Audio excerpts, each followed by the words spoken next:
Be'ezras Hashem, today's daf is Daf Yud Daled. We will begin on Daf Yud Gimel Amud Beis. Before we begin, I just review what we learned in the Mishnah. Hoisumu Beres. The Mishnah Daf Yud Gimel Amud Aleph said that if you all of a sudden you see a woman, a young girl, and she's pregnant. Hold on, Sheldon just. Hi, Sheldon. We just began. Hi, good evening. Good evening. Good evening. Okay, today's daf is Daf Yud Daled. We're just reviewing the Mishnah from Daf Yud Gimel Amud Aleph.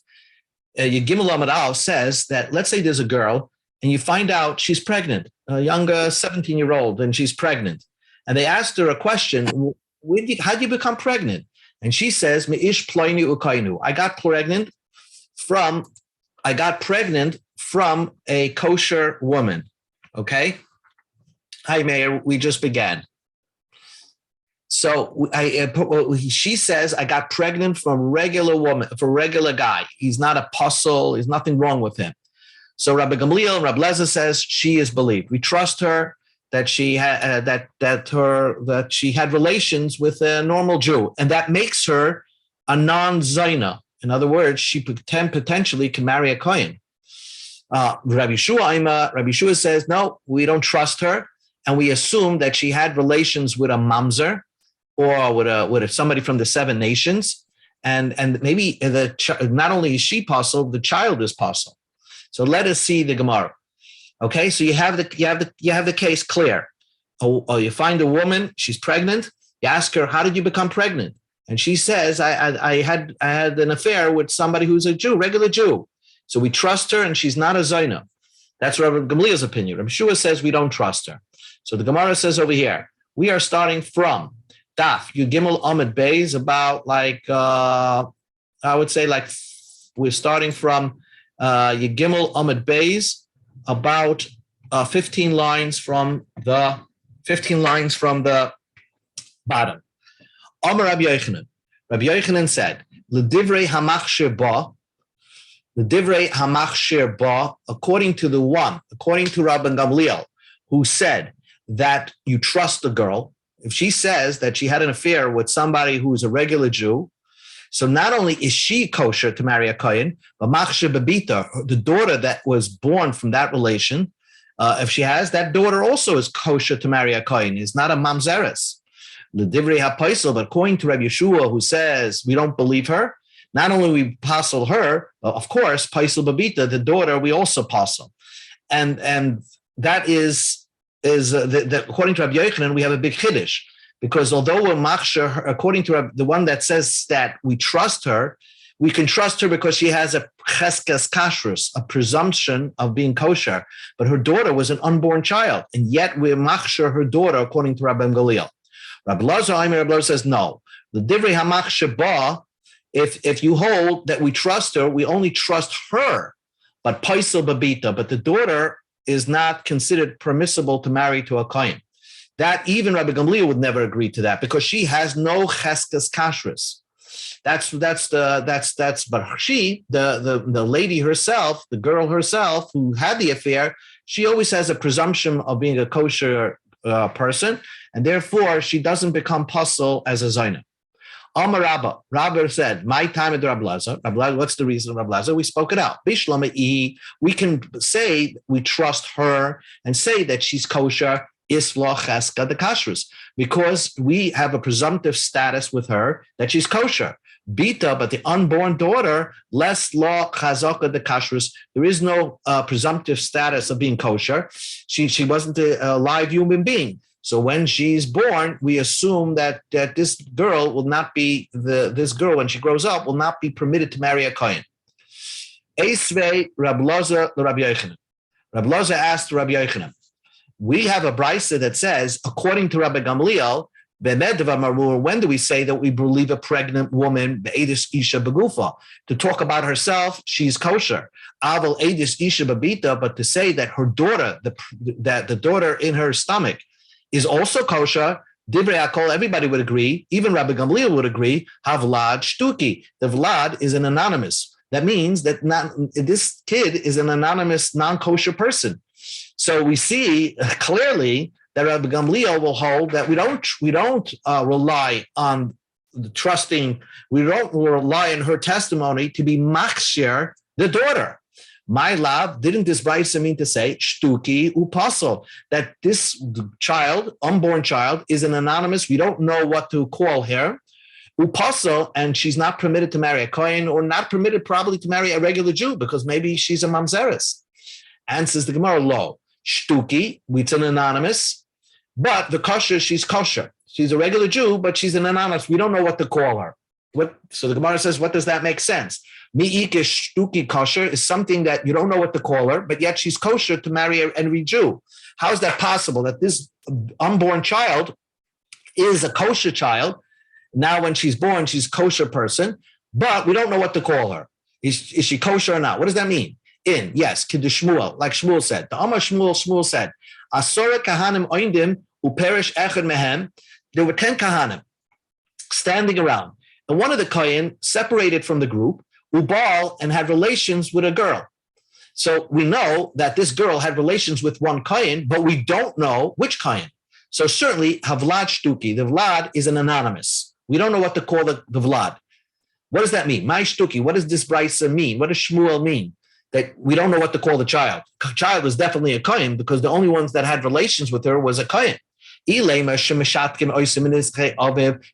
want to teach you that we don't allow this child to be Yerush, his father, the Kohen? So that's, of course, Pshita. Of course, he doesn't inherit his father, the Kohen. Mi Yadin and Avu Omani. We don't know which of the 10 Kahanim are his father. So that's not what Shmuel's teaching you. So what did Shmuel mean that the Vlad is a Shtuki? The answer is, we know for a fact that this child is a Kohen because her mother had relations with one of 10 kahanim. We don't know which one. But the din is that we don't allow this person to serve in the Beis HaMikdash. Why? We don't allow this person to serve in the Beis HaMikdash. The pasuk says, it's this week's Sedra, that the Torah says that for him and his children should be a kohen. So we darshan, only a child that can point exactly clearly who his father is. But in this case, the child that's born, he can't point directly who his father is because he doesn't know which of the 10 kahanim is his father. So how does that relate to our Mishnah? So what Rabbi Gamliel is saying, that this girl said, they asked her, how did you become pregnant? She says, I became pregnant from so-and-so, and he's a kohen. It's not 100%. But, so we say like this, we trust her that the child, that she had relations with a kosher Jew. We trust her that the child that's born is a kosher Jew and could marry a kohen and could marry any Jew. It's not a mamzeres. But we don't trust the child to say, oh, now because your mother said you're a daughter, you're a son of a kohen, if it turns out to be a boy, you can serve in the Beis HaMikdash. You can't, because you can't for sure say who is your father. And because of that, that's why we call it a shtuki. That's why the Brisa meant that even Rabbi Gamliel would not allow this person, based on the testimony of the mother, to serve in the Beis HaMikdash. Now the Gemara tells us a story. There was a couple that were engaged to each other. They were not married, the boy and the girl, okay? And all of a sudden, the girl is pregnant. She got pregnant before she got married. They came to Rabbi Yosef. She said, Mine, I became pregnant through him. We fooled around before the wedding. Okay, who I met, he says, we go to Daf Yomi in. It's true, Minai.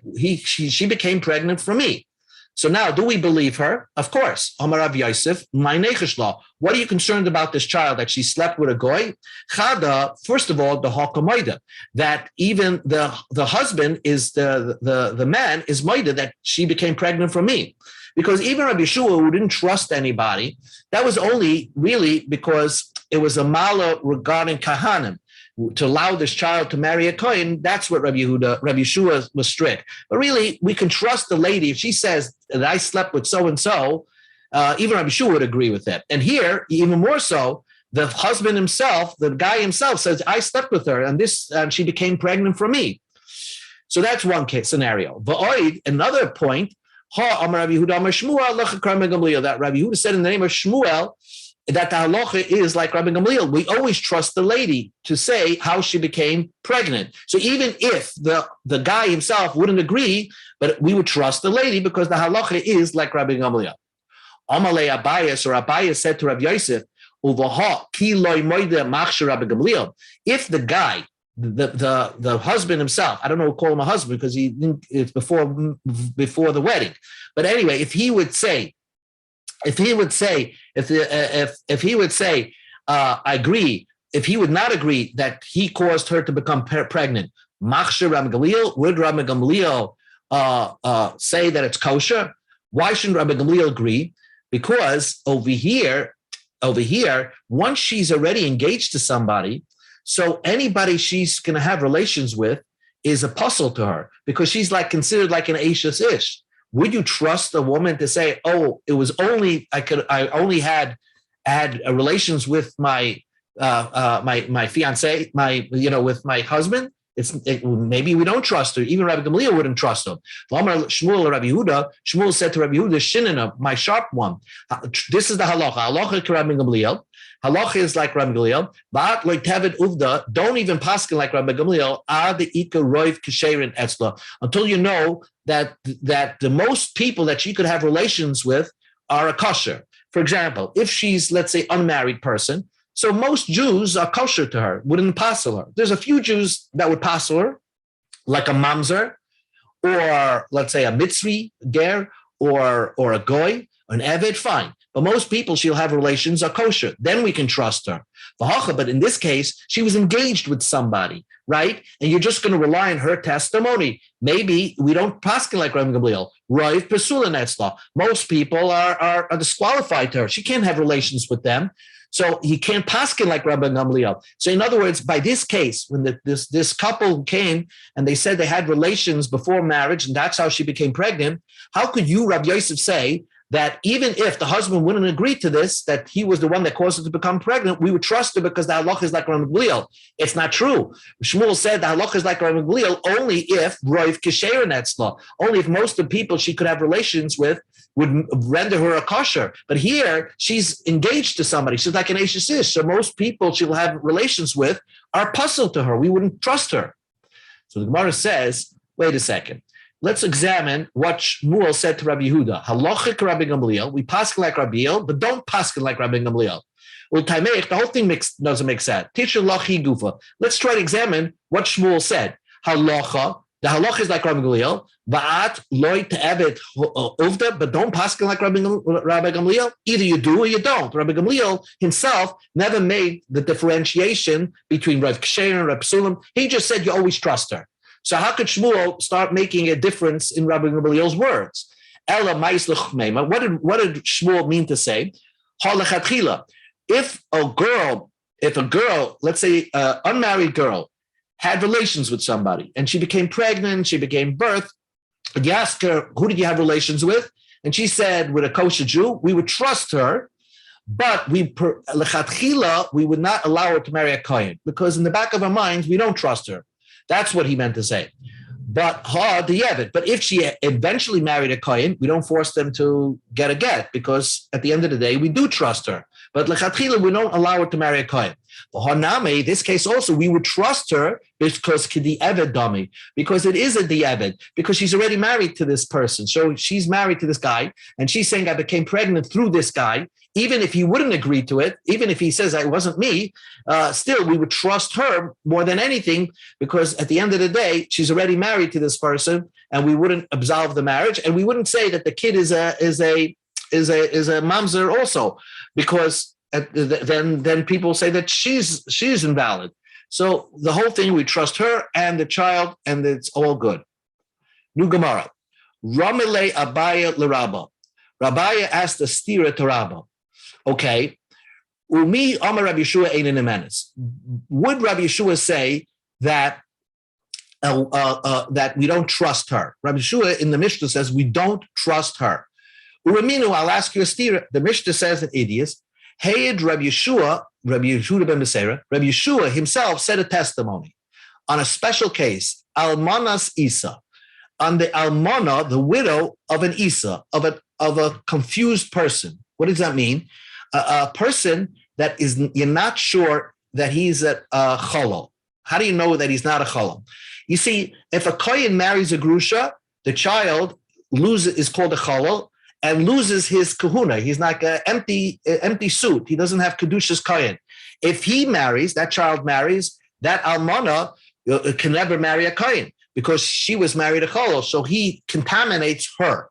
But what happens if a kohen marries a suffix grusha? For some reason, we have a girl, we don't know if she's a widow or a mugareshes. That could happen if a guy gave her a get, and we don't know if it's a kosher get or not, and then he died.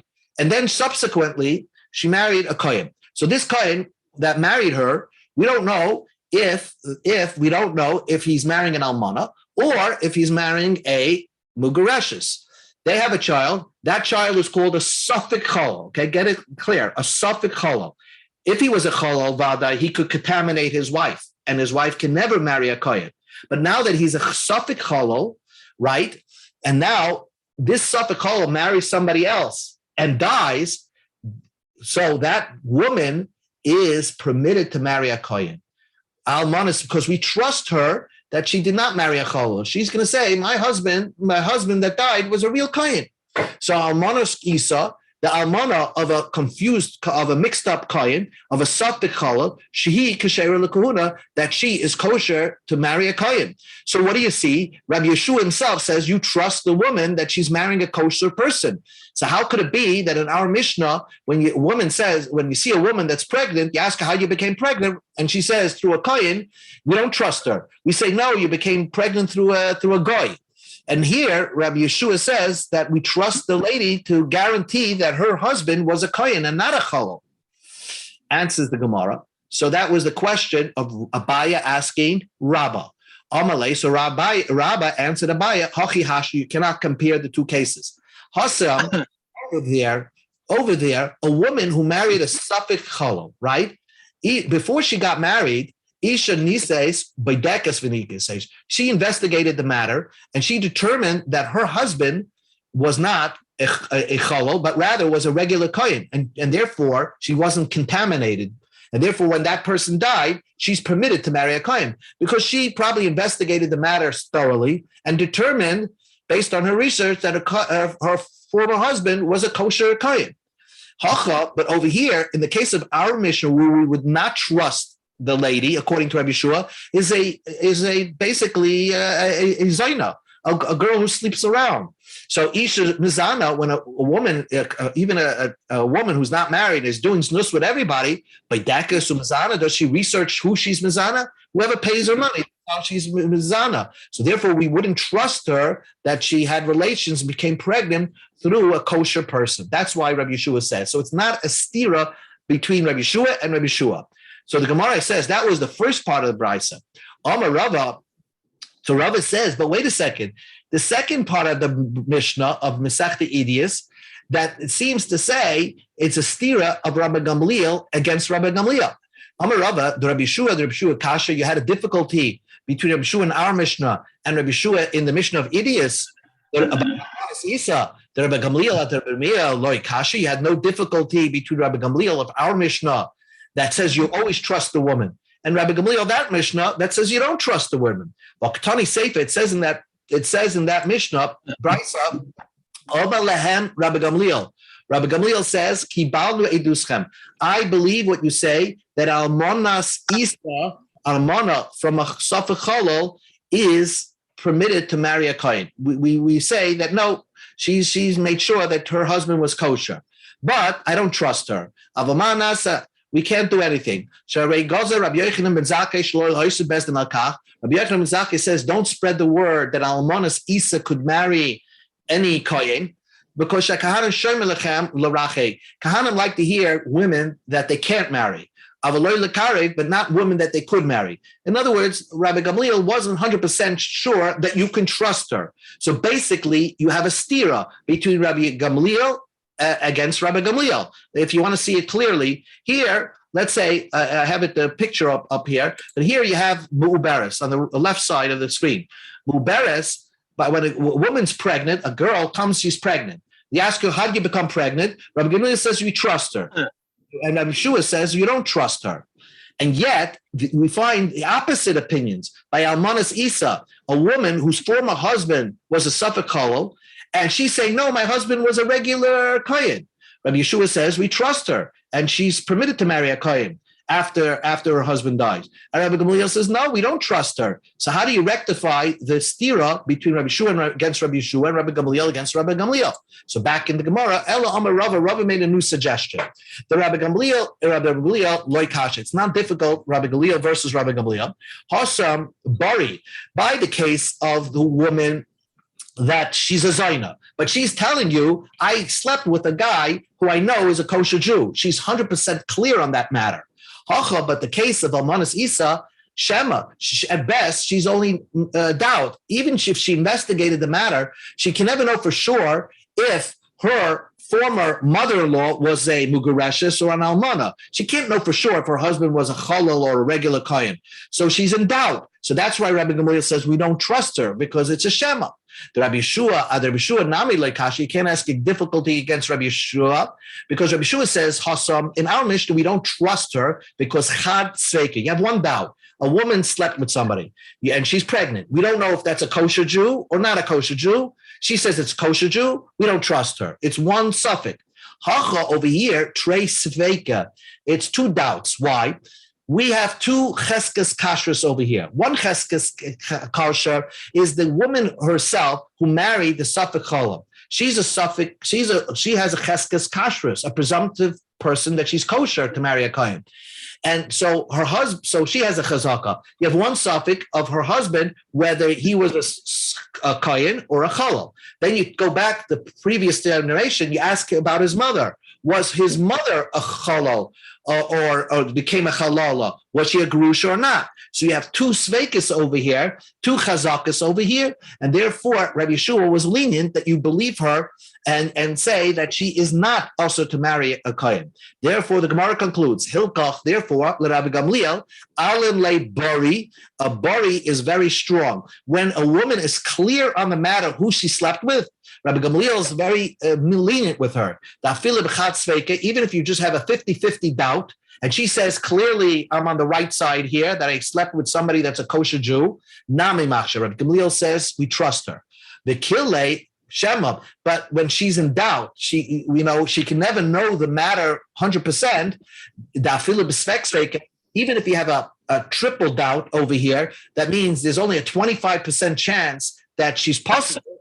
Nami Pasul. Rabbi Gamliel says you're Pasul because since she's not a bari, she's not clear on 100% in her claims. So if it's only a 25% chance that she's a Pasul because she doesn't have a counterclaim. That's why Rabbi Gamliel says even with a svek sveka, you would Pasul her. Rabbi Yeshua is the opposite scenario. Rabbi Yeshua says that when there's one suffix, we say the afila babari nami pasal. Even if there's one suffix and a 50-50 chance, we don't trust her. That's Rabbi Yeshua's opinion. The kille svek sveka, but Rabbi Yeshua is when there's a svek sveka, you have a two suffix, and therefore it's like a 25% chance that she's usher. Then Rabbi Yeshua goes lenient. The afila b'shema, even if she's not 100%, she has no claim that she's certain. It's just statistically speaking that she might be 25% apostle. Nami Machsher, Rabbi Yeshua would go lenient and say that she is kosher. So this is the discussion of what we learned over here, Almanas Isa, very important concept. Almanas Isa, again, is a woman who was married to a Suffolk Chalal. She doesn't know if her husband comes from a marriage that her father-in-law married a grusha or an almana. So therefore, her husband was a Suffolk Chalal. And that was the case in the Masechta Idias, where Rabbi Gamliel went strict and said, you don't trust her and she cannot marry a Kohen. And Rabbi Yeshua says, no, she could marry a Kohen. Now comes a new brisa, and presumably the Gemara is thinking that this brisa is saying the same thing, but it's going to turn out not so, and that's going to be the end. That will take us to the end of the Mishnah. Tanu Rabban, the rabbis taught, Ezehu almana Isa. What is called an almana of somebody confused? She's a widow of something was with her husband. We don't know what. We don't know. It's not because we're in doubt whether her husband was a mamzer or not. We're in doubt whether her husband was from the 7 nations or not, or Nosin, or whether her husband was an Eved or not. That for sure would, if it was a 50-50 chance, this woman can never marry a Kohen, because maybe her husband was a mamzer, forget it. But the only time what Almana Isa is the implication here, is that if it's a suffix, if it was a chalal, then Almana Isa could marry a Kohen. If her husband was a suffix chalal, then she could marry a Kohen. That was the opinion of the Tanakama.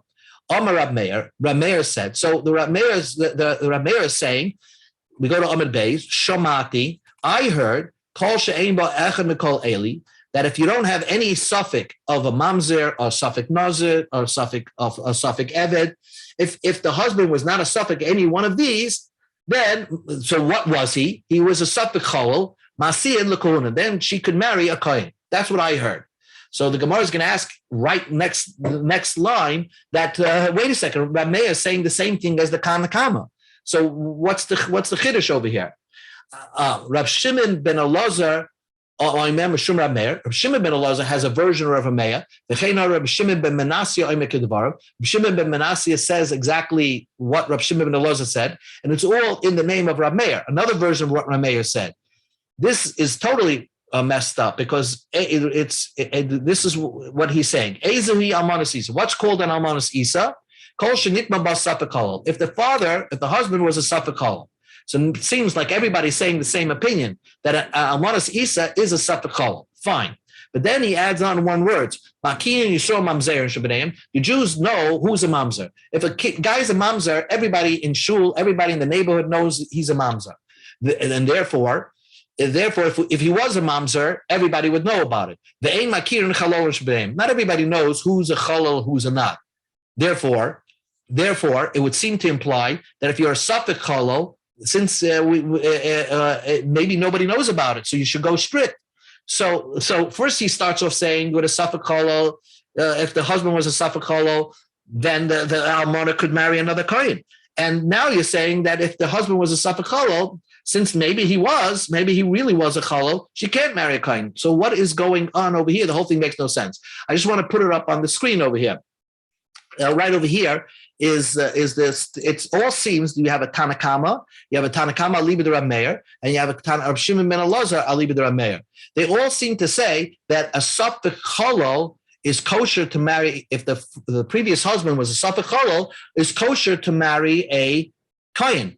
She should be permitted to marry a kohen. So they all seem to say the same thing, and they all seem to say that a suffix mamzer, a suffix nosin, suffix eved, is not allowed to marry a kohen. If the previous husband was a suffix mamzer, suffix nosin, suffix eved, they can't marry a kohen. So they're all saying the same thing. So Tanakama leader Meir, Shimon ben Elazar leader Meir, all saying the same thing. And that's what the Gemara is going to ask. Amamar, we learned before. The Gemara is going to ask 3 questions, but basically with 3 questions, the whole brisa makes no sense, and then the Gemara is going to have one conclusion explanation of what this brisa is all about. Al-Mamar, we learned before, Ezehi Almanas Isa. What is called an almana of an Isa? Again, an Isa is somebody who we're in doubt. So fine. If they don't have a suffix of a mamzer, a suffix nasan, suffix of an evet, then they don't have that. But if they have a suffix cholol, kosher, that lady is permitted to marry a kohen. So the Gemara asks the question: why, if the guy was a suffix mamzer, you say that the almana can't marry a kohen? Why not? Why? It's a suffix dairaisa. So therefore, you say no. The suffix dairaisa, we should go strict and not allow this almana to marry a kohen. So cholaname daraisa. So also, if the husband was a suffix cholol, so why would we allow his almana to marry a kohen? It's also suffix daraisa. So why should we be lenient if it's a suffix cholol and not be lenient if it's a suffix mamzeris? Or Vasu, and another question, Amar Meir Shmati Kol She'ein Bo Echad Mikol Eli Mesiin L'Kahuna. So Rab Meir says, if you don't have any of these suffix mamzer, suffix nasan, suffix evet, you're allowed to marry a kohen, which means it only had a suffix cholol. So the Gemara says, Rab Meir Hainu Tanakama. Rab Meir is the Tanakama. It's the same thing. Vesu, and another question is Rav Shimon ben Elazar, Rav Shimon ben Me'adachain, Rav Shimon ben Asi Oimed, Kidvarav, Eizehi Almanas Isa, Kol Shnit Babasaf Kol. Rav Shimon ben Asi starts off saying, an Almanas Isa is somebody who is a Safakol. Fine. But then he says, Makirim Yisrael is Mamzer and Shabbadeim. The Jews knows what's a Mamzer. So a Suffolk Mamzer, we should allow the Almana to get married. Because if he was a real Mamzer, everybody would know about it. They Makirim Chalol and Shabbadeim. But we don't know who's a real chalol. Therefore, we should go strict. So if he's now saying just the opposite, that if it's a Suffolk mamzer, we should allow the woman to get married. Because if her husband was a real mamzer, everybody would have known about it. So she must have been a mamzer. And the chalol, not everybody knows about it. So he's saying we should go strict. But you just told me in the beginning of your words, chalol is kosher. Chalol is kosher. So this whole brisa is missing something. Whole thing doesn't make sense. So now the Gemara is saying a new type of Almanas Isa. It's not the Almanas Isa that we're referring to before. That was a plain question. We know that this Almana married a Suffolk Chalol. That was the machlekes between Rabbi Gamliel and Rabbi Shua in the Gemara in Masechtas Idiyas. But this price is talking about another thing, but he uses the same terminology of an Almanas Isa. And what does the Brisa mean? Rabbi Yochanan explained the Brisa is like this. Is dealing with one person, okay? A guy, we don't know who he was. She was married to Mr. X, and we don't know where he comes from. But the thing about Mr. X was, when he was alive, when we called him a mamzer, we called him, hey, you're a mamzer. So he would scream back, I'm not a mamzer, right? He would scream back, I'm not a mamzer. The cholol, but when we called him a cholol, that he claimed he wanted kohen, right? He wants the first aliyah. And so we called him a cholol, shoysek, he kept silent. Ika benayim, that's the whole story between all these Tanoim.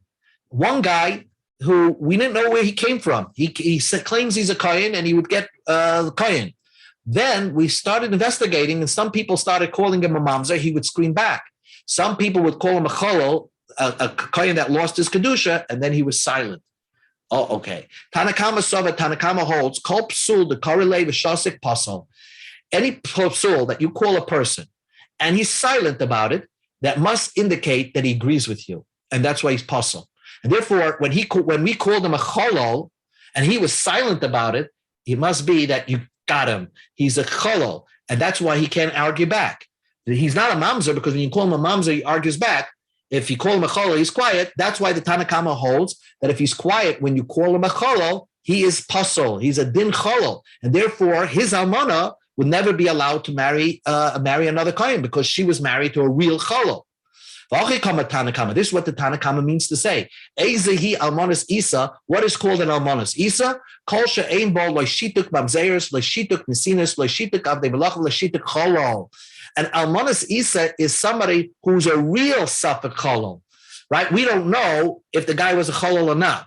But if it was in our case a Mr. X, that when you call him a mamzer, he's screaming back. But when you call him a cholol, he starts being all of a sudden silent. That's an indication, according to the Tanakama, that he agrees with you that he is a cholol.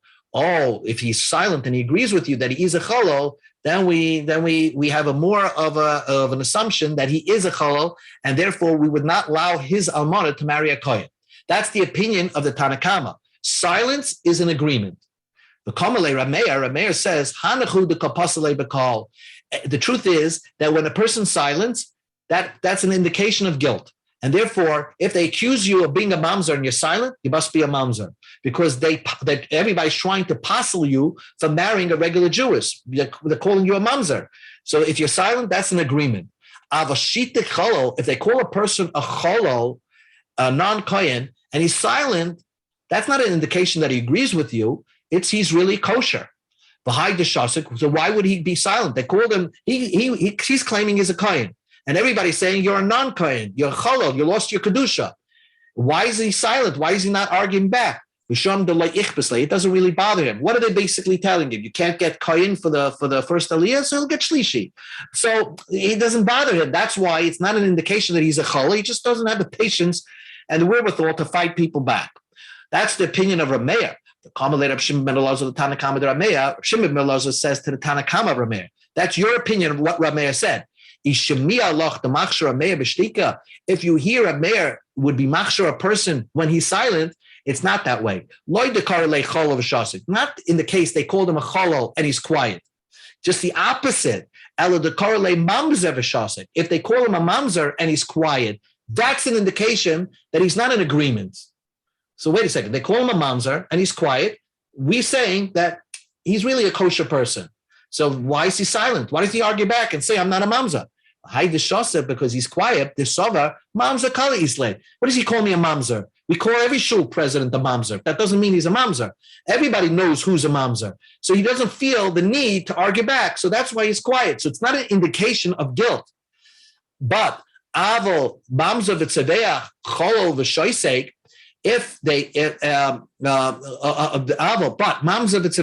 if he's a person that when you call him a mamzer, he argues back.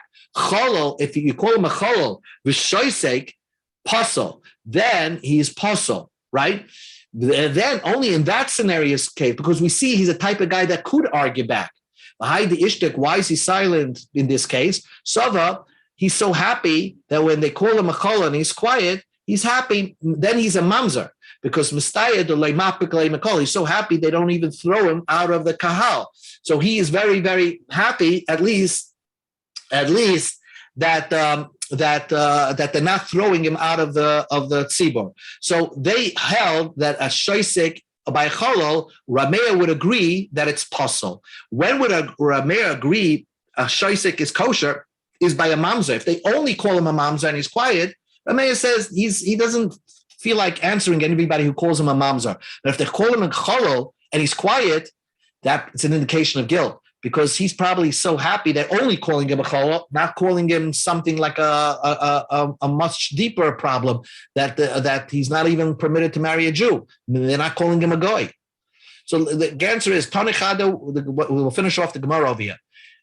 Tanechada. We learned in one brisa. Rabbi Yossi says she took mamzer. If they scream at somebody, you're a mamzer, and he's quiet, you should know he's kosher. Shita cholol, but if they scream at him, you're a cholol, that's pasul. That's this first brisa. The Tanya Idach, and the second brisa says shituk cholol. If they scream at a guy that you're a cholol and he's quiet, kosher, he's a kosher person. Shituk mamzer, if they scream at him that he's a mamzer, pasul. That means he's pasul. Oh, so now how do you resolve that? Shituk mamzer kosher, and here it says shituk mamzer is pasul. Here it says shituk cholol is pasul. Here it says shituk cholol is kosher. Like kasha, it's not difficult. The brisa number 2 is ha tanakama libed rameir. That's the tanakama libed rameir. That shituk cholol, when a person you call him a cholol and he's quiet, cholol, what's the big deal? So he's quiet, he's a kosher person. If he's quiet when he's a mamzer, then we call him a pasul. But the first brisa that says shituk mamzer is kosher. If he's silent when you call him a mamzer, he's a kosher person. That's Rab Shimon ben Elazar, the Rebbe the man. That's Rab Shimon ben Elazar according to Rameir. Because when you call him a mamzer, he doesn't want to argue back and say, I'm not a mamzer. That's not an indication of guilt. That's shituk mamzer kosher. But if he's a shituk cholol, if you call him a cholol and he doesn't answer back, that's an indication of guilt, pasul, because he's so happy that you're only calling him a cholol, you're not calling him like an eved or a goy. So therefore, that's an indication of guilt. So that's a totally different argument about certain people when you call them names, how they respond to all that. And that's bottom line over here is, just to end off, is the Tanakama shitik. Here's the chart. Shitik mamzer is pasul. Shitik nasav, if you're quiet by nasav ba'avad, you're pasul. Shitik cholol pasul. Anytime you're silent, according to the Tanakama, that's an indication of guilt. So that's the way to remember it. Tanakama holds anytime you're silent, they call you a name and you're silent, shtika kaidar, you're guilty. The Tanakama alibed rameir is shtik is mostly is indication of guilt, except the shatik cholol. If they call you a cholol, that doesn't indicate you're guilty. The reason why you're not answering him, because you call me a non-kain, at least I'm a Jew. So he's happy. So it's not an indication of guilt that he is a cholol. And Rab Shimon ben Elazar holds, no, just the opposite. Shittik, according to Rameir, if he's quiet when you call him a mamzer, he's actually kosher. because he figures mamzer. What are you calling me a mamzer? A mamzer color is like. And so it's not, I'm obviously not a mamzer, so I don't feel like arguing back. But if you call him a chalal and he's quiet, that's an indication that he's pasul, that he's a real chalal, and he's just being happy. Not only that you don't even throw him out of Klal Yisrael, because he probably knows once you start investigating him, you might even find that he's an Eved or a Goy. So therefore, if he's quiet when you call him a chalal, that's an indication of pasul. That's Rav Shimon Elazar, Aliba, the Rav Meir. Okay, this is the whole sugya over here.